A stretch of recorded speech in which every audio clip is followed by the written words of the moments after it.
दुसरा दिवस आहे, पहिल्या दिवशी कामकाज होऊ शकलं नाहीये. त्यांचं म्हणणं आहे की ओम बिर्लांचा जो तुम्ही ठराव मांडला त्याच्यावरती चर्चा करा. तुमचं म्हणणं आहे की अगोदर इराण आणि इस्रायलवर चर्चा करा. दोन्ही विषय महत्त्वाचे आहेत. एकतर लोकसभा अध्यक्ष ओम बिर्ला यांच्या विरोधात जो प्रस्ताव आलेला आहे त्याच्यावर तर चर्चा होईलच, पण सध्या हिंदुस्थान एका भयंकर संकटातून जातो. युद्ध जरी इराण, इस्रायल, अमेरिका आणि अन्य राष्ट्रातलं असलं तरी त्याच्या ज्वाळा ज्या आहेत या भारतापर्यंत पोचलेल्या आहेत.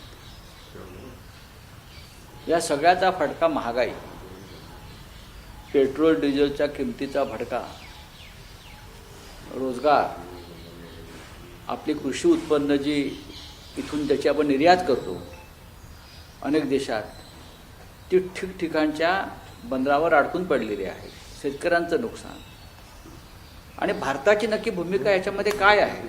या जागतिक घडामोडीमध्ये, ज्या मध्य आशियामध्ये, मिडल ईस्टमध्ये युद्ध भडकलेलं आहे, त्याच्यामध्ये भारताची भूमिका, प्रधानमंत्र्यांची भूमिका नक्की काय आहे हे समजून घ्यायचा या देशाला अधिकार आहे. आणि त्याच्यावर चर्चा ही देशाच्या संसदेमध्ये व्हायला. त्यात विरोधी पक्षाचं काही चुकतं असं वाटत नाही, पण सरकारला कोणत्याही राष्ट्रीय सुरक्षेच्या मुद्द्यावर देशात चर्चाच घडू द्यायची नाही आहे. ही जी भीती आहे ही राहुल गांधींची भीती आहे. कारण राहुल गांधीकडे भारताचं आंतरराष्ट्रीय धोरण, भारत करत असलेल्या गुप्त तडजोडी या संदर्भात अत्यंत महत्त्वाची माहिती त्यांच्या हातामध्ये असते. आणि राहुल गांधी जेव्हा बोलतात, जे प्रश्न उपस्थित करतात, जी माहिती देतात, त्याच्यावर भाजपा सरकारकडे उत्तर देण्याची कोणतीही तयारी नसते. सर, जयशंकर यांनी काल स्पष्टीकरण कोणी त्यांनी असं म्हटलं की आम्ही शांततेच्या बाजूने आहोत, पण ती शांतता नेमकी कुठली हे स्पष्ट. बघा, ही शांतता जर ते म्हणत असतील तर त्याला शिवसेनेच्या भाषेत किंवा हिंदू हृदय सम्राट बाळासाहेब ठाकरे यांच्या भाषेत षंडांची शांतता म्हणतात. षंड हा शब्द अनपार्लिमेंटरी नाही, त्याच्यावरती उगाच तुम्ही त्या फुलाबिला दाखवू नका. याला षंडांची शांतता म्हणतात. युद्ध भारताच्या सीमेवर आलेलं आहे. भारताच्या सागरी हद्दीमध्ये अमेरिकेने हल्ला करून इराणचे एक जहाज बुडवलं, 100वर नौसैनिक मारलेले आहेत. स्वतः मोदी हे युद्धाच्या आधी 2 दिवस इस्रायलला जाऊन आले. इराणचे सर्वोच्च नेते खामेनाई यांच्या हत्येनंतर अजूनपर्यंत देशाच्या प्रधानमंत्र्यांनी साधा शोक व्यक्त केलेला नाही. अशा वेळेला तुम्ही शांततेच्या बाजूने कसं? जो इराण आपल्या हिंदुस्थानचा वर्षानुवर्षाचा मित्र आहे, पुरातन मित्र आहे, त्यांचे सर्वोच्च नेते मारले जातात आणि तुम्ही शोक व्यक्त करत नाही, याचा अर्थ तुमची शांतता, या सरकारची शांतता ही षंडांची शांतता आहे. एप्स्टाईन फाईलवर डोनाल्ड ट्रम्प हे सगळं करतायत असा आरोप अमेरिकेमध्ये होते. याबद्दल तुमचं काय म्हणणं आहे? नाही, तेच कारण भारतात सुद्धा आहे गप्प राहण्याचं. एरवी आमचे विश्वगुरू प्रत्येक विषयावरती जगाला सल्ले देत असतात. एप्स्टाईन फाईल हेच युद्धाचं मोठं कारण. एप्स्टाईन फाईल. आणि जेफ्री एप्स्टाईन हा ज्यू होता, इस्रायल होता, हे आपल्याला माहीत नसेल तर मी सांगतो. आणि इस्रायलनं त्या माध्यमातून जगातल्या अनेक राजकारण्यांना, उद्योगपतींना आपल्या जाळ्यामध्ये अडकवलं. ही खरी स्टोरी आहे, ही खरी कथा आहे त्याच्यामागची. त्याच्यामुळे एप्स्टाईन फाईल, जेफ्री एप्स्टाईनची फाईल, त्याच्यामधले स्फोट आणि गौप्यस्फोट, याच्यामुळे काही लोकांनी युद्ध पुकारलं तर काही लोकांनी मौनात जाणं पसंत केलं. सर, उद्धव ठाकरे यांना जर विधान परिषद सदस्य व्हायचं असेल तर शिवसेना एकनाथ शिंदे. अरे सोडून द्या रे. अरे सोड रे. नरेश म्हस्के सर बोलताय ते कोण आहेत ते मला माहित नाही. असू द्या. रोहित पवार दिल्लीत आहेत, पण अजित पवार गटाचं त्याच्या संदर्भात मौन दिसतंय. रोहित पवार प्रफुल्ल पटेलांचं नाव घेत आहेत, त्या व्ही.के. सिंग सोबत त्यांचे संबंध आहेत असं ते सांगतायत. पण अजित पवार गटाच्या वतीनं कुठलंही भाष्य याच्यावरती होत नाही. मौनाचं कारण काय? आता मी आधीच म्हणालो आहे, खरं म्हणजे सुनेत्राताई पवार या राज्याचे उपमुख्यमंत्री आहेत. त्या देवेंद्र फडणवीस जे गृहमंत्री आहेत त्यांच्या कॅबिनेटमध्ये आहेत, या संदर्भात अधिक चौकशी संदर्भात सुनेत्राताई पवार यांनी देवेंद्र फडणवीस यांना सांगायला पाहिजे. तपास यंत्रणाचा अहवाल येऊ द्या, मग पाहू. हे उपमुख्यमंत्री बोलू शकतात, पण एक पत्नी बोलू शकत नाही जिने आपला पती गमावला आहे. अशा पद्धती ज्याने आपला बाप गमावला, हे माझं मत आहे.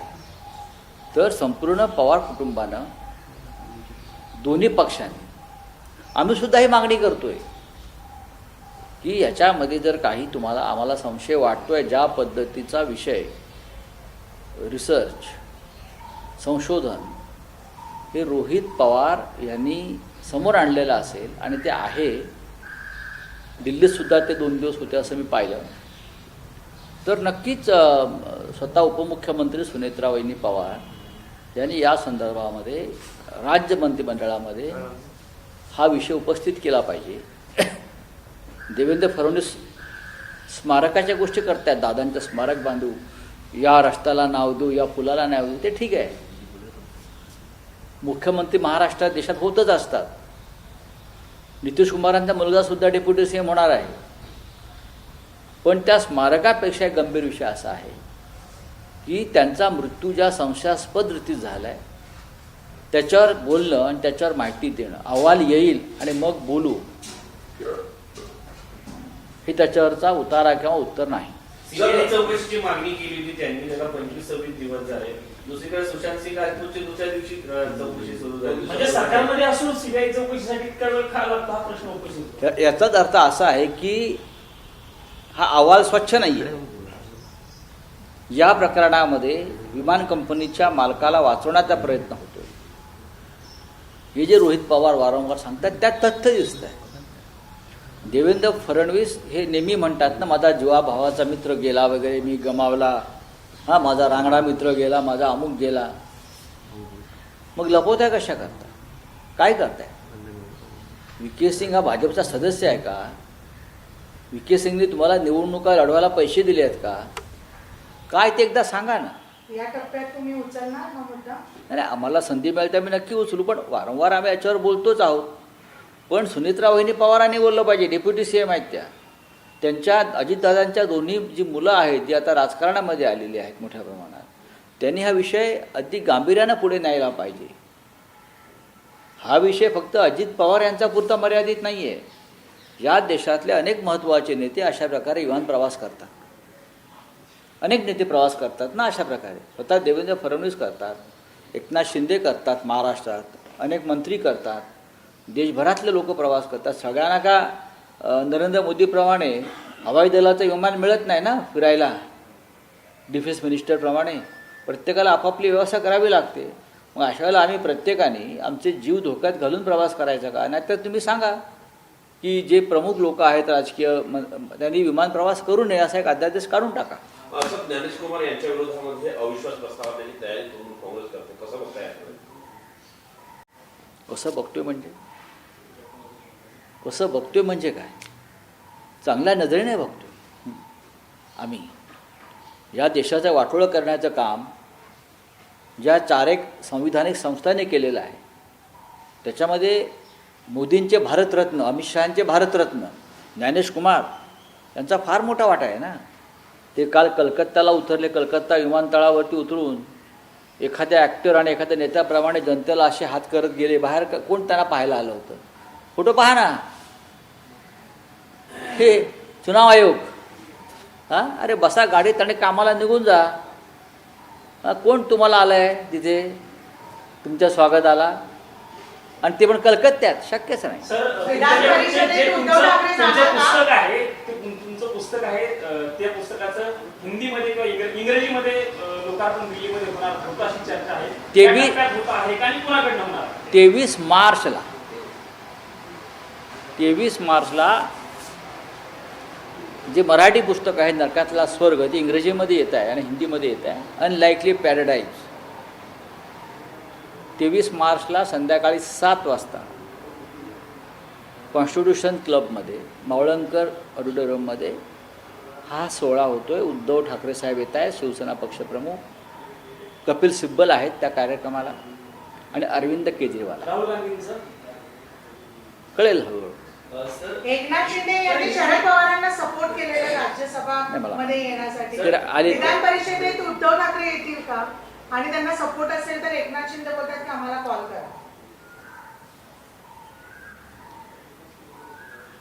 शिवसेनेकडे आणि महाविकास आघाडीकडे पुरेशी मतं आहे. शरद पवार सुद्धा महाविकास आघाडी म्हणून निवडून गेलेले आहेत. चल भाई, please. तो वो बात कर रहे हो आप. चले अभी बोलिए. हो नाही गया. सर, एक मिनिट आन्सर बोलतोय. नाही, एक मिनिट रुको. नाही, हो सर, गया. सर, महाविकास आघाडीकडे सीट्स महाविकास आघाडीकडे जेवढी ताकद आहे त्या ताकदीनुसार आम्ही लढू, एवढंच मी सांगतो. बोलिए. देखिए, लोकसभा स्पीकर के खिलाफ अविश्वास का जो मामला है वो चलता रहेगा. कल सदन में, दोनों सदनों में ये मांग उठी थी कि विश्व में, खास करके हिंदुस्तान के आसपास जो युद्ध चल रहा है उसमें भारत की भूमिका क्या है, प्रधानमंत्री मौन क्यों है, और उसका भारत पर क्या असर पड़ेगा. खास करके महंगाई है, एनर्जी है, पेट्रोल डीजल के दाम है, और भी बातें, उस बारे में चर्चा करना देश के हित की, जनता के हित की बात थी. लेकिन सरकार उस पर बात नहीं करना चाहती. विदेश मंत्री जयशंकर ने शांति की बात की. भारत शांति के पक्ष में है. कौन सी शांति है? हाँ, आसपास पूरी आग लगी है भारत के आसपास, ईरान से लेकर इजराइल तक, अफगानिस्तान, पाकिस्तान, आग ही आग, आग का धुआं भारत में आया है ये, और आप शांति की बात करते हो. अगर आप शांति की बात करते हो तो प्रधानमंत्री मोदी युद्ध से एक दिन पहले इजराइल में क्या कर रहे थे? क्या कर रहे थे मुझे बताइए. शांति की बात है तो आप ऐसे युद्ध के माहौल में इजराइल जाकर आप क्या कर रहे थे? अगर आप शांति की बात करते हो तो ईरान में जिस स्कूल पर हमला किया उसमें 150 से ज़्यादा छोटी बच्चियां मारी गई. क्या आपने उसका निषेध किया, दुख प्रकट किया? ईरान के सुप्रीम लीडर को मारा गया, उस बारे में आपने शोक संदेश दिया प्रधानमंत्री ने? तो कौन सी शांति? ये षंढों की नपुंसक शांति है. राहुल गांधी ने कल कहा कि अगर इस पे चर्चा होती है तो प्रधानमंत्री कॉम्प्रोमाइज है, ये बात हम साबित कर पाएंगे. डेफिनेटली राहुल जी के पास ऐसी जानकारी आती है पूरे विश्व से, विस्फोटक, तो मोदी जी, उनकी सरकार डरती है राहुल गांधी से सामना करने में, जवाब नहीं दे पाती, भाग जाती है सदन से. चलिए, थैंक गॅस यू. की किल्लत सर, गॅस की किल्लत.